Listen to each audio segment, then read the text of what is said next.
Republic ദിനത്തിന് ഇനി ദിവസങ്ങൾ മാത്രം ശേഷിക്കെ രാജ്യതലസ്ഥാനത്ത് അതീവ ജാഗ്രതാ നിർദ്ദേശം. അൽ ഖ്വയ്ദയുടെ ഭീഷണിക്ക് പിന്നാലെ ഇപ്പോൾ ബംഗ്ലാദേശിൽ നിന്നുള്ള ഭീകരർ ഇന്ത്യയിലേക്ക് നുഴഞ്ഞു കയറാൻ സാധ്യതയുണ്ടെന്ന ഇന്റലിജൻസ് വൃത്തങ്ങൾ മുന്നറിയിപ്പ് നൽകുന്നു. ജനുവരി 26 റിപ്പബ്ലിക് ദിനാഘോഷങ്ങൾ അട്ടിമറിക്കാൻ ലക്ഷ്യമിട്ട് സ്ഫോടക വസ്തുക്കളുമായി ഭീകരർ ബംഗ്ലാദേശ് വിട്ടതായിട്ടാണ് റിപ്പോർട്ടുകൾ വരുന്നത്. ദില്ലി ലക്ഷ്യമാക്കി നീങ്ങുന്ന ഇവർ അതിർത്തി വഴി നുഴഞ്ഞു കയറാൻ ശ്രമിക്കുന്നതായും വിവരമുണ്ട്. ഈ സാഹചര്യത്തിൽ കേന്ദ്ര ഏജൻസികൾ അടിയന്തര യോഗം ചേർന്ന് സ്ഥിതിഗതികൾ വിലയിരുത്തി.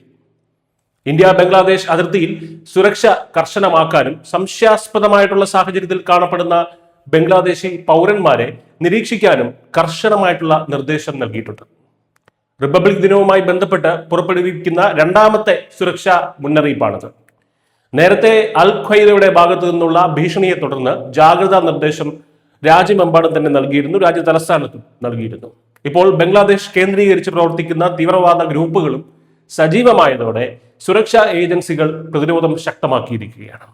ഇതോടൊപ്പം 6 ഫോർ ജസ്റ്റിസ് SFJ തലവൻ ഗുർപത്വന്ത് സിംഗ് പന്നുവിന്റെ ഭീഷണിയും സുരക്ഷാ ഉദ്യോഗസ്ഥർക്ക് വെല്ലുവിളിയാകുന്നുണ്ട്. അതായത് ഖലിസ്ഥാൻവാദികൾ സോഷ്യൽ മീഡിയ വഴി രൂപീകരിച്ച സ്ലീപ്പർ സെല്ലുകളെ ഉപയോഗിച്ച് ദില്ലി, പഞ്ചാബ്, ഉത്തരാഖണ്ഡ്, ഹിമാചൽ പ്രദേശ് എന്നിവിടങ്ങളിൽ അശാന്തി സൃഷ്ടിക്കാനാണ് നീക്കം. റിപ്പബ്ലിക് ദിനത്തിൽ കരിങ്കൊടി കാണിക്കുക, ഖാലിസ്ഥാൻ അനുകൂല പോസ്റ്ററുകൾ പതിക്കുക, അംബേദ്കർ പ്രതിമകൾ വികൃതമാക്കുക, പഞ്ചാബിലെ റെയിൽവേ ട്രാക്കുകൾ അട്ടിമറിക്കുക തുടങ്ങിയവയാണ് ഇവരുടെ പ്രധാനമായിട്ടുള്ള പദ്ധതികൾ. ഈ ഭീഷണികളുടെ പശ്ചാത്തലത്തിൽ ദില്ലി പോലീസിനും സംസ്ഥാന പോലീസ് സേനകൾക്കും കൃത്യമായിട്ടുള്ള വിവരങ്ങളും മുന്നറിയിപ്പുകളും ഒക്കെ കൈമാറിയിട്ടുണ്ട്. ദില്ലി വിമാനത്താവളത്തിലും പരിസര പ്രദേശങ്ങളിലും സുരക്ഷ വർദ്ധിപ്പിച്ചു.